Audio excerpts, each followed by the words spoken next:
진짜 돈을 벌고 싶다면 부동산 시장에 투자하라. 과연 너무 늦은 건 아닐까요? 실수요자 중심에서 투자자의 관점에서 적절한 타이밍은 언제일지 함께 이야기 나눠보도록 하겠습니다. 소위 여의도 학파라고 불리는 스타 애널리스트를 모시고 2019 부동산 시장을 전망해보는 시간 마련해 두고 있고요. 머니투데이 방송 개국 10주년을 맞이해서 특집으로 꾸며봤습니다. 오늘 이 시간 함께해 주실 분 하나금융투자 최상욱 수석연구위원과 함께합니다. 어서 오세요. 네, 안녕하십니까. 그동안 뜨거워도 너무 뜨거웠던 부동산 시장이었습니다. 그래도 추석 직전에 나온 대책으로 인해서 어느 정도 숨고르는 모습이 나타나고 있는데요. 정책에 과연 어느 정도 효과가 있었을까요? 시장 전체적으로 한번 체크해 주시죠. 지금 9.13 대책으로 발표한 정책은 굉장히 정책적으로 효과가 있을 것이라고 생각을 하고요. 그리고 사실 9.13 대책 이전에도 너무 많은 대책들이 나왔었기 때문에 그런 많은 대책들에 대해서 간단하게 좀 설명할 수 있는 그런 자리가 있었으면 좋을 것 같아서 지금부터 정책과 시장 전망에 대해서 간단하게 말씀을 드리겠습니다. 일단은 그 대책을 설명하는 데 있어서 우리나라 부동산 시장에 대해서 종합적인 그림을 간단하게 말씀드리고 그리고 정책 순서로 넘어갈게요. 먼저 첫 번째로 우리나라의 도시 전반적인 현황입니다. 보시는 것처럼 우리나라 건축물 전체 연면적은 36억 제곱미터로 굉장히 큰 숫자인데요. 저희가 주목해서 볼 부분은 주거용 연면적입니다. 보시는 것처럼 주거용 연면적은 저희가 1인당 약 33제곱미터로 10평 정도를 쓰고 있고 서울을 보시면은 서울이 전국 평균보다는 약 10% 정도 주거용 연면적이 좀 좁습니다. 그리고 건축물도 좁다는 걸 알 수가 있거든요. 그래서 요약하면은 우리나라 도시 구조라는 서울이 예상외로 굉장히 용적률이 낮고 그리고 저밀도라는 걸 의미하고요. 많은 분들이 의아하실 수가 있지만 서울은 굉장히 저밀도이고요. 그리고 서울 이외의 지역, 경기도는 서울 대비 상당히 고밀도로 보시면 될 것 같아요. 그래서 이 부분이 이제 우리나라 도시 구조의 근간을 이루고 있고요. 그리고 일자리라고 말씀드릴 수가 있는 거는 이런 오피스인데요. 이 오른쪽에 있는 그 부분을 보시면은 저희가 인구 한 명당 업무시설 면적이 서울시가 확실하게 다른 시도 대비해서 높게 나타나고 있습니다. 이 부분이 이제 당연하게도 서울에 일자리가 많이 있다. 이거를 저희가 다 체감하고 있는데 그게 다른 시도 대비 2배 이상 높게 나타나고 한국 평균보다도 2배 이상 높아요. 그래서 서울은 주택은 좁고 일자리는 아주 많기 때문에 자연스럽게 경기도권에서 이제 서울에 있는 일자리로 통근이나 통학을 해야 되는 그런 도시구조가 만들어지게 되어 있습니다. 이게 약 30년 넘게 지속됐다는 걸 말씀드리고 싶고요. 그래서 자연스럽게 경기도, 저희가 수도권이라고 부르는 일부 시도 지역에서 이제 서울로 통근통학하는 그런 흐름이 나타나고 있는 게 우리나라의 전반적인 모습입니다. 이게 도시구조이고요. 시도별로 잠깐만 좀 짚어서 말씀드리겠습니다. 저희가 가령 이제 경기도에서 어느 도시가 서울로 통근통학을 많이 하고 있느냐 이거를 보시기 위해서 이제 차트를 준비했는데요. 왼쪽에는 수원시가 있고 그리고 고양시, 성남시 이렇게 순서대로 있는데 수원시 같은 경우에는 매일 69만 9천 명이 통근통학을 한다면은 그중에 6만 6천 명만 서울로 통근통학을 하고 있다. 그래서 비율상으로는 9% 정도만 통근통학하고 있다는 걸 알 수가 있고요. 반면 저희가 일산으로 대표되는 고양시, 분당으로 대표되는 성남시 같은 경우에는 약 30%에 육박하는 그런 사람들이 매일 서울로 통근통학을 하고 있습니다. 그래서 이런 고양, 성남, 그리고 보시면은 남양주, 안양시 이런 일기 신도시가 위치한 부천도 마찬가지고요. 이런 일기 신도시 지역에서 굉장히 많이 서울로 통근통학하는 게 수치로 확인이 되시고요. 그리고 경기도 광명시 같은 경우에는 전 경기도를 통틀어서 가장 서울로 통근통학 비율이 높은 그런 도시인데요. 광명시는 19만 3천 명 정도가 통근통학을 하는데 그중에 7만 5천 명, 약 39% 되시는 분들이 서울로 통근통학하고 있습니다. 그러니까 이런 광명 같은 도시는 행정구역은 경기도지만 준서울이라고 불러도 무리가 없는 그런 도시라고 말씀드리고 싶고, 그리고 마지막으로 보시는 도시 중에 특별한 지역은 하남시도 굉장히 높게 나오고 있고요. 그리고 과천시도 39%로 광명과 1, 2위를 다투고 있습니다. 그래서 종합하면 저희가 통근 통학에 대한 어떤 특별한 기준은 없지만 다른 시도 지역에서는 20% 넘는 그런 통근 통학 비중이 안 나오는데 수도권에서만 이제 고양시나 남양주, 성남, 부천, 안양, 의정부, 김포, 의왕 이런 지역에서는 서울 통근 통학이 매일 20%가 넘고 있거든요. 그리고 말씀드린 것처럼 광명, 과천, 구리, 하남 이런 도시 지역은 30% 이상 통근 통학자를 그런 비중을 나타내고 있습니다. 그래서 21%가 넘는 지역부터 이제 제가 편의상 서울 세력권이다 이렇게 부르고 있고요. 저희가 일반적인 도시 지역은 수원시라든가 아니면은 뭐 화성시, 동탄에 있는 화성시나 이런 도시 지역처럼 그냥 그 고유한 도시의 권역이 있는데 뭐 고양, 성남 이런 데는 이제 서울과 의존해서 같이 부동산 시장이 가는 경향이 있죠. 그래서 부동산 시장이 약간 격언처럼 있는 것 중에 하나가 뭐 강남이 오르면 그다음에 뭐 분당이 오르고 그다음 분당이 오르면은 이제 그다음에 뭐 평촌이 오르거나 뭐 용인 수지가 오르거나 약간 이런 흐름들이 보여지게 되는데 그런 흐름이 있다고 생각하는 대부분의 경기도 도시 지역들은 다 서울 세력권 내 도시라고 보시면 될 것 같아요. 이런 도시 구조 속에서 지금 정부 정책 변화에 대해서 그다음에 말씀을 드리고 싶네요. 일단은 그간 저희가 이제 주택 시장이 약간 왜 올랐는가에 대해서 많은 이유가 있는데 첫 번째로 저희가 꼽는 이유 중에 하나는 우리나라 주택이 사실 공급이 뭐 충분하지 않다는 거예요. 그리고 이 공급에 대해서는 많은 분들이 이견이 있을 줄로 아는데 사실은 저희가 국가 간 비교를 위해서는 보급률이란 통계를 쓰지 않고 이제 인구 1000명당 주택이 몇 호냐 이런 비교를 쓰고 있습니다. 그래서 우리나라는 왼쪽에 보시는 것처럼 이제 다가구를 여러 세대로 구분해서 반영을 했을 때 약 380호 정도 되고 있고요.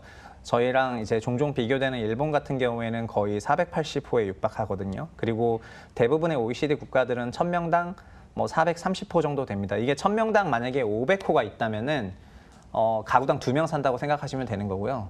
1000명당 400호라면은 가구당 2.5명 이렇게 생각하시면 되겠죠. 그래서 1000명당 주택 수는 나중에 저희가 1인 가구 분파되는 것을 고려해 봤을 때 이게 계속 증가할 것이라는 거를 저희도 예상을 할 수가 있으실 거예요. 1인 가구는 좀 더 많아질 거기 때문에. 그래서 대부분의 그 도시화가 진행된 선진국들에서는 뭐 450호나 500호 가까운 그런 숫자가 나오고 이제 한국은 아직 400호도 되지 않거든요. 그렇기 때문에 주택 공급이 좀 부족하다 이렇게 말씀을 드릴 수가 있을 것 같아요. 그래서 우리나라의 경우에도 주택 보급의 목표가 이렇게 호수로 딱 되어 있는 게 아니고 1000명당 몇 호로 가겠다. 이게 우리나라의 주택 공급 목표이고요.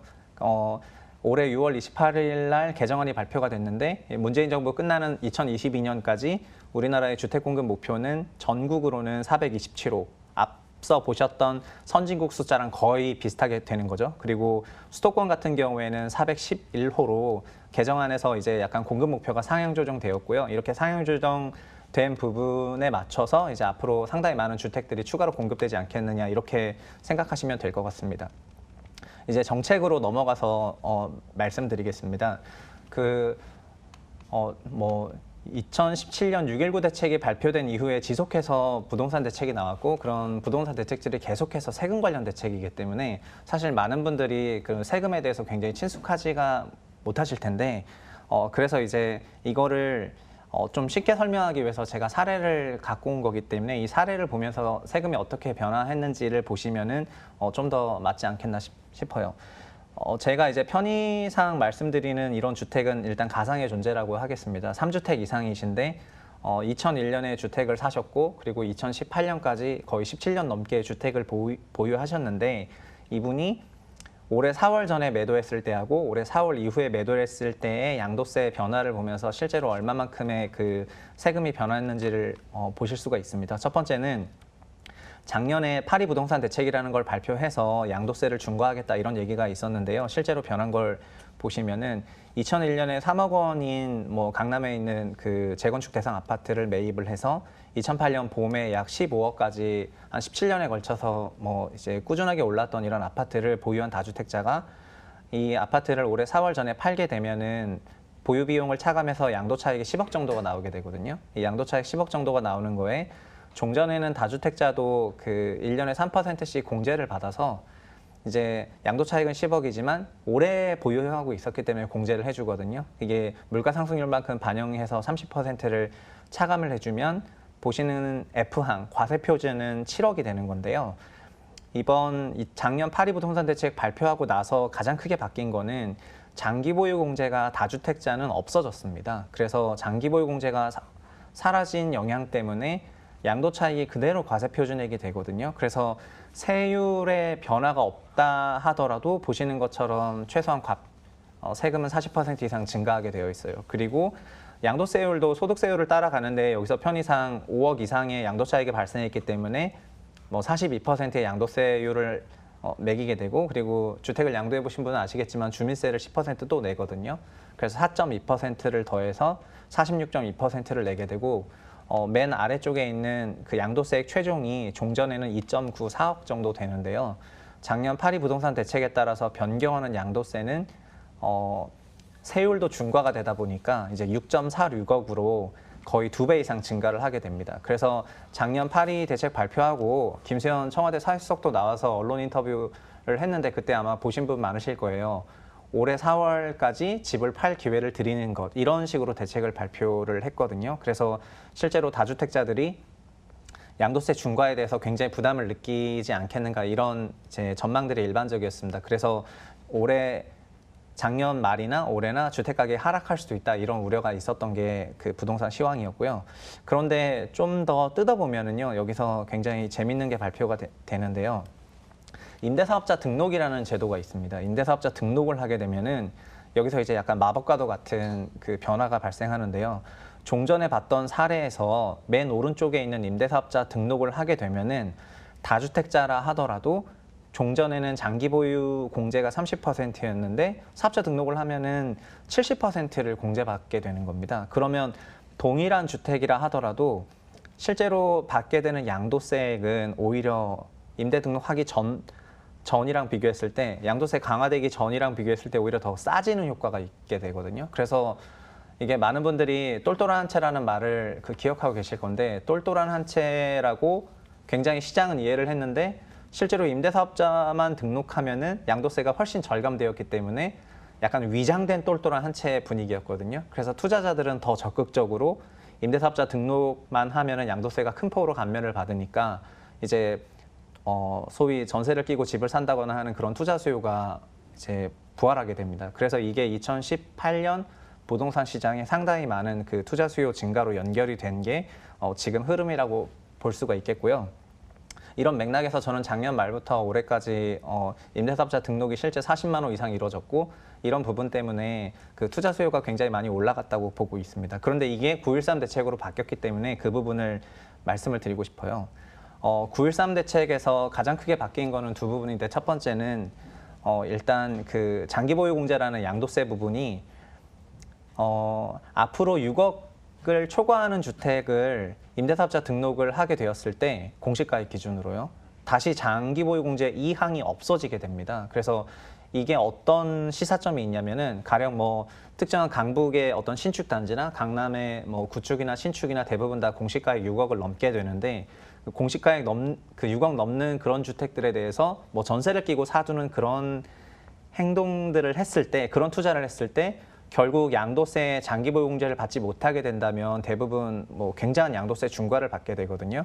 아직 우리나라의 특히 빌라 말고 아파트 시장은 대부분 그 매각 차익을 염두에 둔 그런 시장인데, 이 부분으로 인해서 내년에는 소위 서울 권역의 신축, 그동안 30평대 이하 신축 강세 시장에 있었던 그런 투자 수요가 뭐 대부분 다 그 소거가 되지 않겠는가, 이렇게 생각을 하고 있습니다. 가령 이제 2주택자나 3주택 이렇게 주택수를 늘려서 임대사업자 등록을 하고 전세를 끼고 이렇게 살려는 그런 플레이가 내년부터 안 된다는 거예요. 그리고 두 번째는 종합부동산세 관련인데요. 많은 분들이 그 종합부동산세에 대해서 약간 이제 약하다고 보시는 분이 계신데, 사실 종부세도 굉장히 큰 폭으로 변했습니다. 그리고 앞서 말씀드린 거에서 이제 화면을 보면서 하나만 더 짚고 싶은 게 있는데요. 많은 분들이 그 지금 주택시장은 실수요 시장이라고 생각을 하시거든요. 그러니까 지금은 사회생활하면서 돈을 버는 사람들이 이제 구매력이 올라가서 이제 그런 거를 주택을 사는 그런 시장이라고 생각을 하고 계시죠. 그런데 이제 가령 저희가 1년 단위로 늘어나는 신규 가구의 그 구성을 보면은 이 표는 이런 거예요. 2015년 말 기준의 1911만 가구 대비해서 2016년 말 1년 동안 약 30만 가구 정도, 26만 가구가 증가를 했는데요. 실제로 증가한 걸 보면은 오히려 무주택 가구가 23만 정도 증가했으니까 무주택 가구가 대부분 증가를 하는 거거든요. 그러니까 1년에 26만 가구가 증가를 했는데 유주택 가구는 4만 가구 정도 증가를 하는 거고요. 무주택 가구가 22만 가구 정도 증가를 하는 거예요. 그러니까 저희가 매년 작년에도 33만 가구가 증가를 했는데 연에 평균적으로 30만 가구가 증가를 하면은 거의 대부분 무주택 가구로 증가를 한다는 거예요. 그래서 이렇게 매년 증가되는 무주택 가구들의 전세나 월세를 공급하기 위해서는 이렇게 다주택자들이 주택을 사줘야 되는 그런 구도가 우리나라의 부동산 시장의 큰 구조인데 2016년에도 보시다시피 무주택 가구가 큰 폭으로 늘었는데 2주택 가구가 큰 폭으로 따라가 늘면서 2주택자들이 주택을 구매해서 임대를 공급하고 이런 메커니즘이었습니다. 그런데 앞으로 9.13 대책에 따라서 이제 다주택자가 신규로 많이 양성되지 않을 것 같은 그런 흐름이거든요. 그러면 이제 무주택 가구, 증가하는 무주택 가구를 위해서 임대 시장이 충분히 공급되지 않을 가능성이 있기 때문에 2019년 이후부터는 전세나 월세 같은 임차료가 실질적으로 올라갈 개연성이 높다 이렇게 말씀을 드리고 싶습니다.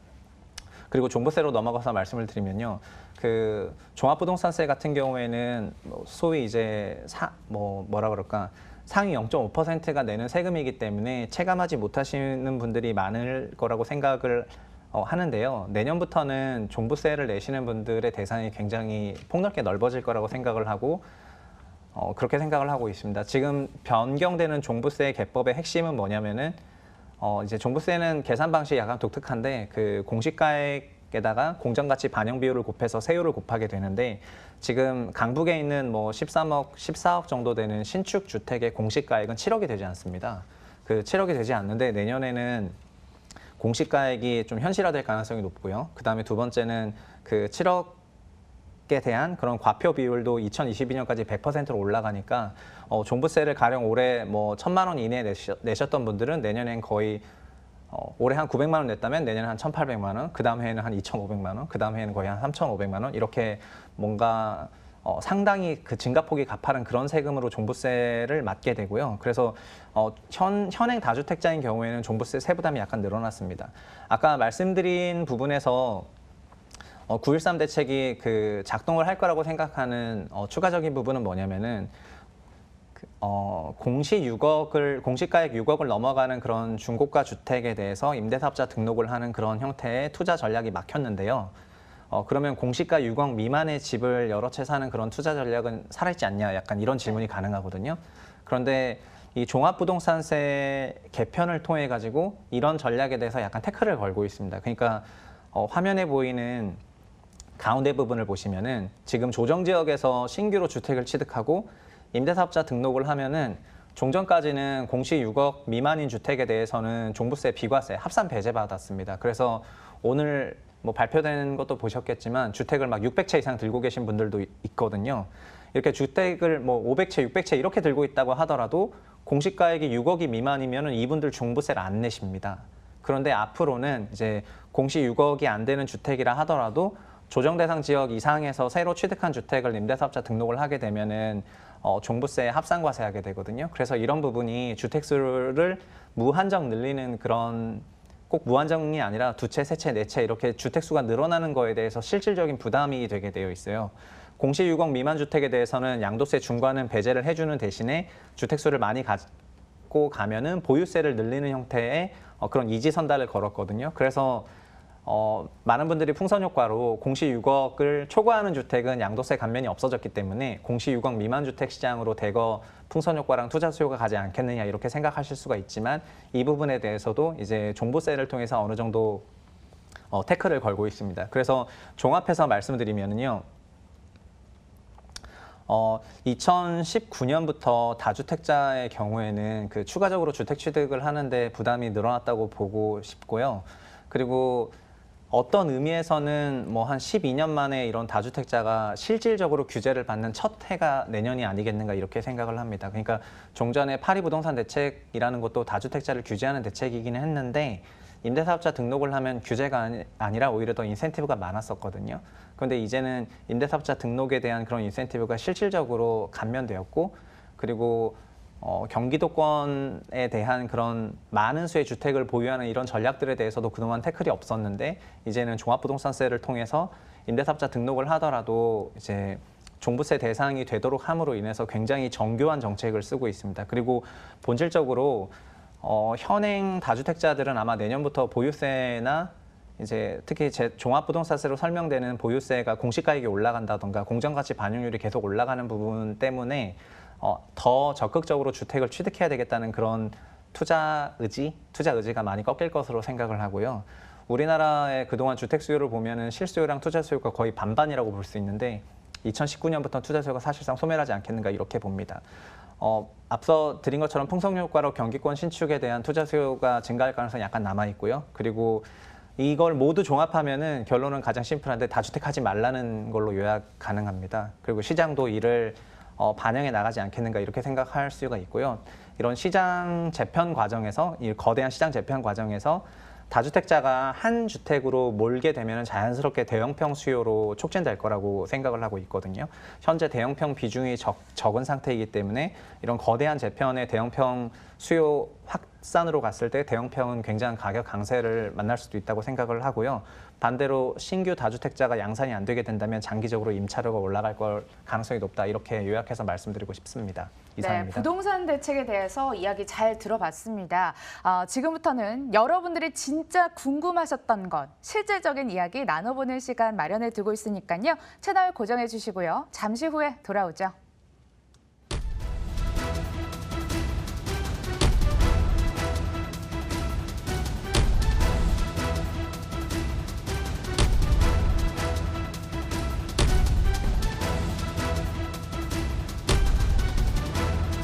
장기전으로 치닫는 미중 무역 갈등, 또다시 고개를 드는 신흥국 위기론, 평화의 길에 오른 한반도 경제 협력의 새 시대가 열린다.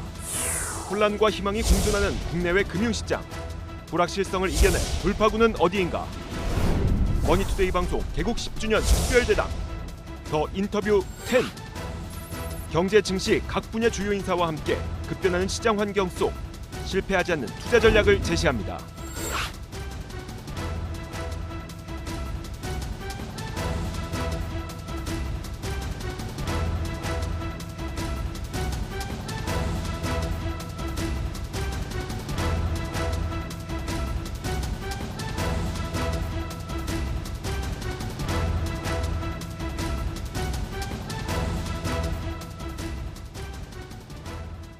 (9.13) 대책에 이어서 수도권 주택 공급 확대 방안까지 주요 대책에 대한 평가를 잘 들어봤습니다. 다주택자 규제다운 규제를 막고 있다, 빠른 안정화가 나타날 수 있다라는 시각을 주셨는데요. 실제로 효과가 나타나고 있을까요? 실제로 나타나는 효과를 설명하려면 약간 가격에 대해서 말씀을 드려야 되는데 지금 9.13 대책 발표하고 나서 주택가격 상승률은 확연히 둔화는 되었거든요. 그리고 저는 장기적으로 사실 아주 장기적으로는 굉장한 강세론자였는데 2019년 시장에 대해서는 약간 약세를 전망하는 부분이고요. 그리고 올해 하반기 특히 연말까지는 계속해서 그 가격 상승률이 둔화되거나 뭐 일부 지역 마이너스 상승률도 나올 수 있다고 생각해서 9.13 대책 뭐 작동할 거라고 보고 있고 실제로 보시게 될 거다 이렇게 말씀드리고 싶습니다. 네, 실효가 있다 이렇게 생각을 하고 계십니다. 투자자들 입장에서는 고민의 목소리도 상당히 큽니다. 이달 중에 대출 규제 3종 세트까지 이제 완전체로 갖춰지게 되면 부동산에 유입되는 돈줄기 막히는 것 아닌가 이런 시각도 있거든요. 시장 반응 어떻다고 평가를 하시는지요? 저는 대출 규제 3종 세트 내용에 대해서는 들은 바는 없는데요. 그동안 정부가 대출 정책은 뭐 작년 6.19 대책부터 쉬지 않고 냈었거든요. 그래서 소위 유대출 그 주택 수요에 대해서는 지속적인 그런 규제가 있어 왔습니다. 그런데 이제 이번에 처음으로 무대출, 전세를 끼고 집을 사는 그런 무대출 다주택자에 대한 규제가 9.13으로 시작을 했기 때문에 대출이 있고 없고에 따라서 모두 규제를 받는 그런 시기가 아닌가 이렇게 생각을 하고 있어서요. 추가적인 부동산 대출 규제에 대해서 그렇게 큰 영향일 거라고 보고 있지는 않은데 9.13 정책 자체를 아주 큰 영향으로 생각을 하고 있습니다. 9.13 대책 자체가 큰 줄기다. 지금 이런 분위기가 계속 흘러나오고 있습니다. 사실 9.13 대책 아니더라도 정부 정책이 머리가 아플 정도로 끊임없이 나오고 있습니다. 무려 11차례나 나온 정책인데요. 정부가 일을 열심히 하고 있는 것 같긴 한데 잘 하고 있는지에 대한 평가가 궁금하거든요. 9.13 대책 이후에 주택가격 전망 어떻게 보십니까? 주택가격 전망이요. 네. 일단 2019년에 대해서 좀 말씀드리고 싶으면은 지금 9.13 정책 발표한 이후에 대해서 좀 말씀드리자면은요. 그간 신축 30평대 이하의 굉장히 가격 강세 시장이었다는 거를 저희가 다 알 수가 있는데 이런 투자 수요가 30평대에 대해서 굉장히 많이 소진된다고 본다면은 30평대 이하에 대해서는 약세로 전환할 것으로 보고 있고요. 그리고 반대로 지금 정책은 요약하면은 11번이나 나와서 복잡하지만 핵심은 결국 다주택자가 안 되었으면 좋겠다. 약간 이제 이런 부분이거든요. 그래서 시장 재편 과정에서 40평대 이상의 대형평에 대해서는 수요가 종전보다 올라갈 거라고 보고 있어요. 그래서 평형대로 단순히 나누는 것도 굉장히 단순한 접근 방법이긴 하지만은 30평대를 포함한 이하는 가격 약세, 그리고 40평대 이상은 가격 강세 이렇게 구분해서 말씀드리고 싶습니다. 그럼 시장이 전반적인 약세 속에서도 대형 평형 중심으로는 강세가 나타날 수 있다라고 전망을 사실 하셨는데요. 네. 대형 평수 그럼 투자 적기는 지금이 맞을까요? 대형 평수로 가실 수 있으신 분이거나 이미 보유하고 계신 분은 저는 지금이 이제 투자 적기라고 생각을 하니까 좋다고 생각을 하고 있습니다. 다만 사실 많은 다주택자들 중에서도 이미 양도세가 약간 이런 말이 좀 맞는지 모르겠는데 징벌적 과세로 중과율이 좀 높은 편이거든요. 그래서 일각에서는 양도세를 좀 한시적으로만 감면을 해준다면은 내가 이제 다주택을 좀 정리하고 이제 한 집으로 가겠다. 약간 이런 수요층도 꽤 되는 걸로 알고 있어서 이렇게 되게 된다면 대형평에 대한 초과 수요가 또 나오게 되는 거잖아요. 그러니까 지금 대형평을 확보하실 수 있으신 분들은 대형평 사시는 게 좋은 전략이라고 생각합니다. 대형평형 투자 적기라고 말씀을 하십니다. 그럼 부동산 투자자라면 연말까지 어떤 스탠스를 취해야 되는지 궁금해집니다. 일단은 각각 처한 상황이 다르다 보니까 무주택자, 한주택자, 다주택자 이렇게 나눠서 한번 이야기 들어볼게요. 관망하는 게 좋을까요? 그럼 매매에 나서는 게 좋을까요? 일단 무주택이신 분들은 저희가 청약을 통해서 신축을 구매하는 방식하고 구축을 사는 두 가지 선택이 가능할 텐데 청약은 계속 넣어보시라는 말씀을 드리고 싶고요. 왜냐하면은 신규로 분양되는 가격이 신축 주택이 주는 그런 준공 시점의 가격을 제대로 반영하지 못하는 그런 분양가 산정 방식이기 때문에 청약은 계속 넣으라고 말씀을 드리고 싶고, 다만 구축을 만약에 사실 의향이 있으시면은 구축 구매는 내년 이후로 시점을 이연시키는 게 어떨까 싶어요. 지금은 특히 무주택자가 신축, 그러니까 1주택자가 되는 경우에 대부분 20평, 30평대로 가시는 경우가 일반적인데 지금 20평, 30평 시장을 약간 약세로 보는 입장에서 막 적극적으로 매수해라 이렇게 하기는 어려운 시장인 것 같고요. 내년부터 오히려 실수요자분들은 더 평소보다는 편안하게 매수하실 수 있지 않나 이렇게 생각을 하고 있습니다. 그리고 1주택이신 분들 같은 경우에는 주택수를 추가로 늘리지 말라는 말씀 좀 드리고 싶고, 그리고 한시적 1가구 2주택 전략은 여전히 유효하긴 하거든요. 그래서 1주택이신 분들은 종전주택 처분하고 신규로는 좀 대형주택으로 가시는 그런 전략을 약간의 투자 마인드를 갖는다면 그렇게 해보는 게 어떨까 싶고요. 마지막으로 다주택자이신 분들은 임대사업자 등록을 하신 분과 안 하신 분이 있을 텐데 임대사업자 등록을 연말까지 하실 수 있는 분들은 적극적으로 하시는 걸 종용하고 싶고요. 그리고 임대사업자 등록 안 했을 때는 내년부터 과징금도 있고 여러 가지 그런 규제가 더 많아지는 부분이 있어서 임대사업자 등록을 좀 추천드립니다. 그리고 추가로 주택을 적극적으로 매입하실 생각이 있으시다면 반드시 종부세나 재산세 상승분에 대해서 한번 시뮬레이션 해보시는 게 어떤가 해서 지금은 그냥 내년을 좀 기다리시는 게 좋을 것 같고 보수적으로 전반적으로 대응하시기를 추천드리겠습니다. 그런데 사실은 이 매매를 하고 싶어도요, 호가만 계속 올라가고 중개업소에 가도 물건이 없다 이런 얘기가 나오고 있습니다. 매매를 하고 싶은데 관망을 할 수밖에 없는 실정이 아닌가 이런 생각도 사실 듭니다. 그런 평가를 한번 내봤습니다. 자, 이제 부동산 규제 피할 만한 지역으로 눈 돌리자라는 이야기도 나오고 있는데요. 서울과 접근성이 우수한 수도권 인근에 있는 지역, 또 아파트보단 오피스텔의 반사이익이 유효할 것이다 라는 시각도 있습니다. 주변에서 사실 제일 많이 듣는 질문이요. 어디에 투자를 해야 되나? 유망 투자 지역 어딘가 궁금한 시각이 상당히 많거든요. 꼽아주신다면요? 저는 앞서 말씀드린 것처럼 일단 그러니까 상품별로 만약에 아파트랑 뭐 단독주택이나 빌라 이렇게 나눠서 말씀드리자면은 일단 아파트 같은 경우에는 만약에 하시게 된다면은 2019년부터는 아까 말씀드린 공시 유광 미만의 그런 주택들이 있는 소위 경기도권, 아까 제가 이제 서두에 말씀드렸던 뭐 고양시 포함해서 김포, 하남, 뭐 남양주 이런 이제 경기 신도시권의 신축주택은 임대사업자로 등록하는 이런 전략들이 여전히 유효하다고 생각이 되거든요. 그리고 내년에 공시가액이 올라간다 하더라도 이런 지역이 아주 많이 올라가진 않을 것 같아요. 그래서 규제 소나기를 좀 피할 수 있다 이렇게 생각을 하고 있어서 경기권 신축에 대해서는 좀 괜찮은 상품이라고 생각하고, 그리고 서울권에 대해서는 누차 말씀드리지만 대형평 중심이라고 말씀을 드리고 싶고요.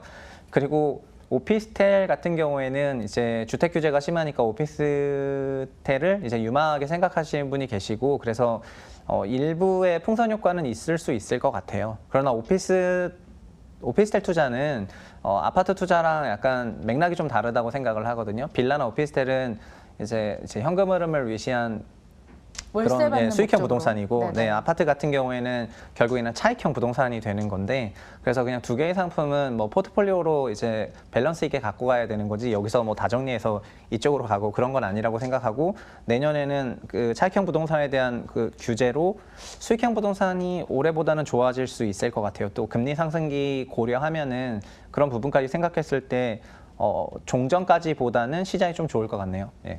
예, 강의를 통해서도 잠깐 말씀을 해주셨는데 우리나라 주택시장이 갭 투자를 위시해서 많이 진행이 되고 있다라고 해주셨는데요. 그럼 소액으로 아파트 갭 투자하는 것은 앞으로 뭐 유망할까요? 그러면 조금 더 힘들어지는 걸까요? 소액 갭 투자 같은 경우에는 정부가 지금 과도한 규제를 하고 있지는 않고 그냥 소액 갭 투자를 정말 몇십 채 이상 하는 그런 경우에 대해서 종부세 규제를 막게 되는 거기 때문에 소액 갭 투자가 종전 대비 큰 변화가 있냐, 그건 아니라고 생각하는데요. 다만 지금 근본적으로 정부가 이제 시장에 전달하는 그런 메시지가 작년 8.2에서 결국 다주택자 되지 마라 약간 이런 거였는데, 이번 9.13에서 좀 더 본질적으로 다주택자 되지 말아라 이렇게 얘기를 하고 있거든요. 그래서 앞으로 이런 형태의 대책들이 계속 더 강화되거나 더 나올 것 같아요. 그래서 저희가 근본적으로 다주택자가 되는 전략에 대해서 한번 다시 생각해 보면 어떨까 싶네요. 만약에 정말 본인이 다주택자가 되시고 싶다면 일단 자가 소유 주택에 대해서 좀 대형평으로 가면서 주거지를 높이시고, 그리고 임대 사업은 일정 가격 이하의 주택을 여러 채를 보유하면서 실제 임대 시장에 도움이 되는 임대사업자 등록도 하고, 이런 형태의 분들에 대해서만 규제가 좀 약할 것 같고요. 그냥 뭐 임대 미등록한 다주택자 이런 분들에 대해서는 앞으로 규제가 계속 강화되지 않겠는가 이렇게 생각을 하고 있습니다. 네, 본인의 스탠스를 잘 따져서 현명하게 투자 전략 세우시는 게 무엇보다 필요할 것 같습니다. 그렇다면 이 규제를 피할 만한 투자처로 재개발 시장이 한때 핫하기도 했습니다. 뭐 지금도 뜨겁고요. 내년 재건축 그리고 뭐 재개발까지 한번 묶어서 판도 어떻게 변할지 궁금해지거든요.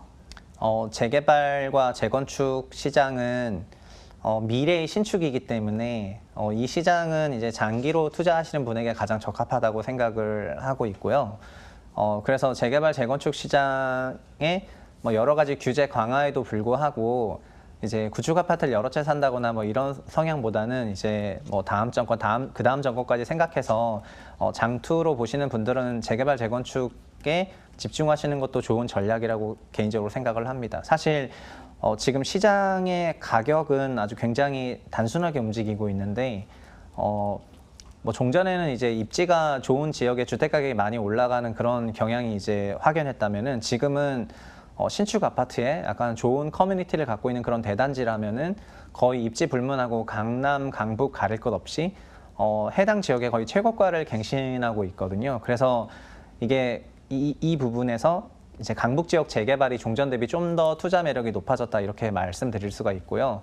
그리고 강남권 재건축 역시 이제 미래에 지어지는 그런 뭐 가장 좋은 아파트라고 대표되기 때문에 재개발 재건축은 지금도 계속 투자 매력이 높은 상품이라고 생각합니다. 네. 예, 어디에 투자하는지 계속 이야기를 나누고 있습니다. 그럼 타이밍도 상당히 중요할 것 같습니다. 무주택자 중에서 한 3, 4년 전부터 계속 대기 수요를 하셨던 분들도 상당히 많이 계실 것 같습니다. 대기만 하고 계셨던 분들 타이밍 한번 세워주세요. 언제가 적기? 그럼 2019년 약세 전망을 하셨으면 2019년이 적기라고 생각을 하십니까? 저는 무주택에서 1주택으로 올라가시는 그런 실수요자분들은 네. 이제 지금 그러니까 아까도 말씀드렸는데 분양 신청은 계속 하시는 게 맞다고 생각을 하고요. 이거는 지금 당장이 해당이 되는 거고요. 구축을 사실 거라면은 내년을 보셔야 된다 이렇게 말씀을 드리고 싶은데 특히 내년에 발표되는 공시가액이 지금 굉장히 민감한 주제가 되는 것 같아요. 내년에 이제 공시가액이 이제 단지별로 다 나오게 될 텐데 그 금액이 공시가 6억을 초과하는 주택이냐 아니냐에 따라서 이제 투자 수요가 있고 없고가 거의 결정되게 되거든요. 그래서 공시가 6억이 넘는 주택이라고 한다면은 내년이 정말 매수하시기에 좋은 타이밍이 아니겠는가 이렇게 생각을 하고요.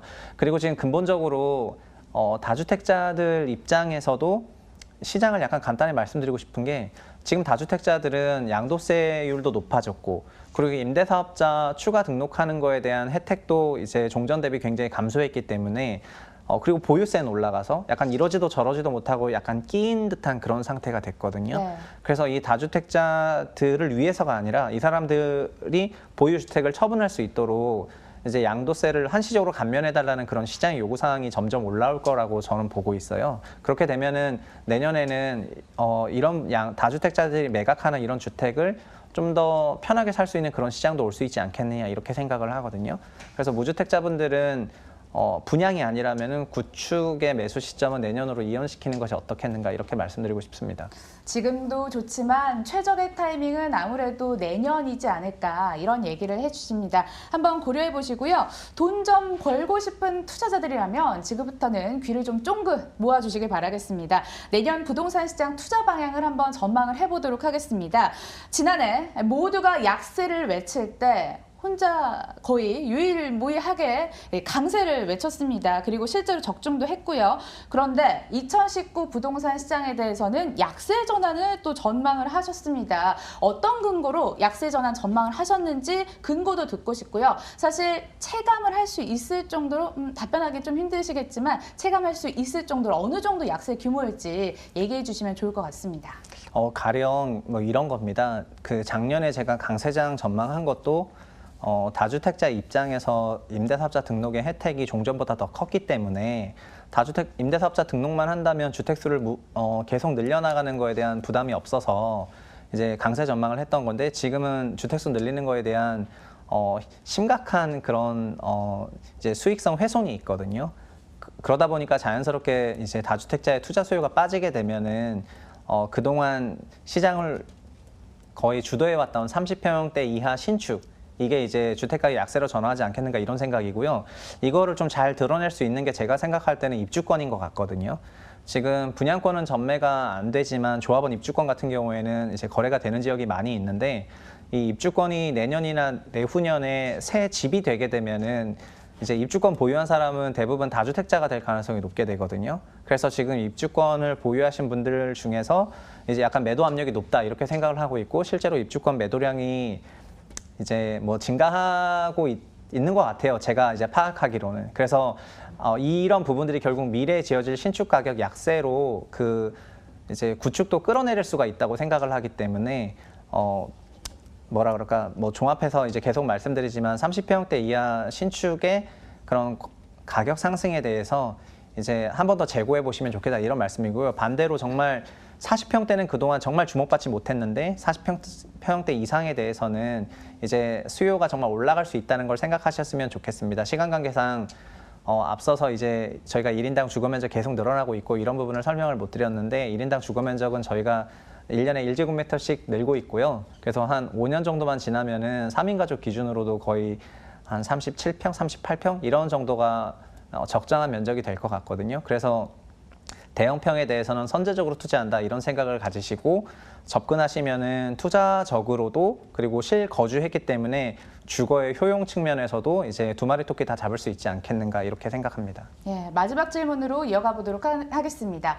강남 불패를 쓰고 있습니다. 강남 3구 그리고 뜨거운 마용성까지 오르고 있는 상황인데요. 뭐 1년 새 2, 3억 쉽게 올랐다 이런 얘기도 주변에서 접할 수 있고요. 가는 게 더 갈 건지 아니면 저평가 받는 지역을 발굴하는 게 좋을 건지 이 점도 궁금하고요. 개인적으로 바라보고 있는 투자 유망 지역까지 한번 여쭤보도록 하겠습니다. 질문이 많으신데요. 네, 두 가지입니다. 일단은 뭐 제가 생각할 때 저평가 지역은 저평가 지역이라고 하는 게 만약에 입지를 얘기하시는 거라면은 투자하시는 분들은 약간 생각을 다르게 가져보시면 어떨까 싶어요. 지금은 그 어떤 입지가 주는 가치보다 아파트가 주는 상품이 주는 가치가 훨씬 더 부각받는 시대이거든요. 그래서 종전에 소위 뭐 기름 뉴타운이나 미아 뉴타운이나 뭐 아현 뉴타운이나 부가현 뉴타운이나 왕십리, 청량리 모든 지역이 마찬가지인데 종전에 서울 안에서 강남 대비 입지가 굉장히 좋지 않았다고 평가받았던 지역에서도 상품성을 확보한 아파트들은 해당 지역의 평균 시세보다 뭐 60에서 80%더 높은 데도 많고 2배 이상 비싼 데도 많거든요. 그래서 신축 중심으로 이제 투자를 좀 접근해 보시면 어떨까 싶고요. 그리고 이거는 저희가 집에서 보내는 시간이 앞으로 점점 더 많아질 거라는 거를 생각했을 때 당연하다고 생각하시면 됩니다. 저희는 시간을 보내는 지역에 투자하게 되기 때문에 상품성이 높은 그런 단지를 보셨으면 좋겠고 요즘의 상품성은 대부분 약간 커뮤니티 시설에 달려 있거든요. 그래서 좋은 커뮤니티를 디자인하고 있는 그런 단지들을 실거주 혹은 투자로 보시면 좋을 것 같고요. 두 번째 질문 어떤 거였죠? 유망 지역도 궁금해지거든요. 유망 지역에 대해서 개인적으로. 그래서 네. 유망 지역에서 요약하자면은 내년에는 그러니까 김포, 남양주 김포, 그리고 남양주? 그러니까 경기권에 신축은 좀 풍선 효과로 투자 수요가 갈 것 같아요. 그래서 경기권 신축이 종전보다는 좋아질 것 같고 그리고 올해나 작년에는 계속 서울만 가는 장이니까 지방에 대해서도 지방시장이 인기가 있을 수가 없었거든요. 전부 다 서울 쏠림이 되고 있었기 때문에. 그러나 내년에 서울시장이 좀 차분해진다면은 다른 지역으로 이제 수요가 이전될 수 있다고 생각하기 때문에 내년에는 약간 시야를 넓게 가져보시면 어떨까 이렇게 말씀을 드리고 싶습니다. 그리고 서울 기준으로 보시면은 강남 3구는 뭐 종전부터 지금까지 계속 강세이고 앞으로도 이제 강세이지 않겠냐 싶고 공교롭게도 대형평을 집중적으로 보유한 지역도 이 지역들이거든요. 강남 3구여서 내년에는 강남 3구에 40평대가 정말 가격 강세이지 않겠는가 이렇게 생각을 하고 있습니다. 블로그를 통해서 입지를 버려라 다소 파격적인 말씀을 해주셨는데 그럼에도 불구하고 일단 유망 지역 몇 개 꼽아주셨습니다. 이 점 참고해 보시고요.